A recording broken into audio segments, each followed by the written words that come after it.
흔히 이제 이야기 나오는 것이 과거와 달리 일자리의 그 불안정성이 높아졌다고 합니다. 또 교육에 있어서도 아이들을 낳아서 낳는 것도 힘들지만 낳고 난 다음에 아이를 기르는 데 있어서 금전적인 또 심리적인 이런 그 부담이 크다는 것이고, 또 이제 흔히 이제 이야기 나오는 것이 주택 가격, 그러니까 청년들이 안심하고 살 수 있는 적정한 주택이 공급되지 않기 때문에 이런 그 주거에 대한 불안, 그다음에 고용에 대한 불안, 이런 것들이 겹쳐서 이게 결국은 출생률 저하로 이어지는 것이 아닌가. 그다음에 앞서 이제 그 여러 그 토론자들이라든지 그다음에 발표자분들도 말씀하셨습니다만 일가 가정의 그 양립을 조장할 수 있는 사회적 분위기, 또 인식 같은 것이 꼭 필요하다고 생각이 됩니다. 그러면 제가 사실은 그 오늘 토론 이전에 마침 제가 한 2주 전쯤에 그 육아 경험이 있는 그 엄마들과의 그 간담회를 가졌었는데, 그쪽에서 이제 나오는 이야기들이 좀 이제 있었는데, 그러니까 실질적으로 아이를 키우면서 가장 힘든 것이 무엇이냐 할 때 긴급 돌봄이 필요한데 아이를 봐줄 수가 없다는 상황. 그다음에 맞벌이를 할 때 퇴근을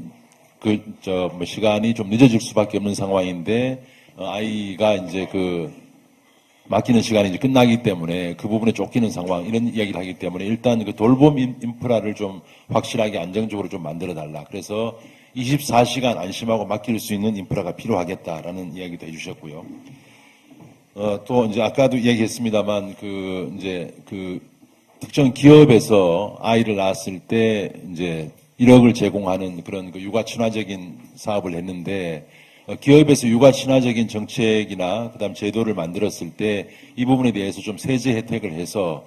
국가의 그 예산도 중요하지만 각 기업들이 그렇게 아이를 양육할 수 있도록 제도를 만들면 그 부분에 대해서 국가가 확실하게 좀 인센티브를 주는 방안이 필요할 거고, 만약 대기업 같은 경우에는 뭐 그렇게 이제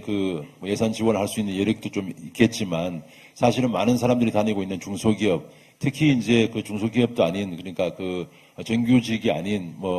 프리랜서들이 이용하는 그런 분야에 있어서는 정부 지원이 좀 필요할 것 같습니다. 그래서 육아휴직에 대해서는 이를 하나의 권리로 좀 생각할 수 있는 이런 분위기가 좀 필요할 것 같고요. 그 다음에 주거 안정 같은 경우에도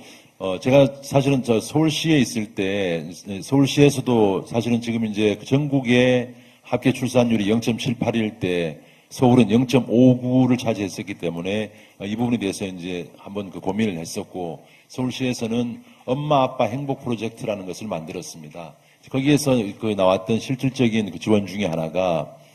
보통 맞벌이 하는 경우에 이제 가족들이나 친정 엄마나 혹은 이제 시어머니가 아이를 봐주는데, 사실은 그것도 하나의 노동으로 인정이 돼야 되기 때문에 한 달에 40시간 이상 육아를 돌보는 사람한테 아이 돌봄비를 실질적으로 지원할 수 있는, 4천 이내에 있는 분이 아이를 봐주는 것까지도 좀 정부에서 지원을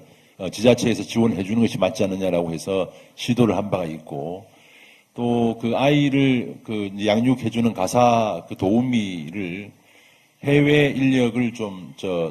들여와서 조금은 좀 저렴한 가격에 그렇게 아이 돌봄을 좀 지원할 수 있는 방안을 좀 제도적으로 만들어 보자라는 그런 제안도 했었는데요. 특히 이제 안동 지역에서 어머니들이 이야기는 이제 그렇게 안정적으로 좀 돌봄이 돌봄 서비스가 되었으면 좋겠다는 이야기도 있었고, 특히 이제 아이들이 갑자기 아프거나 했을 때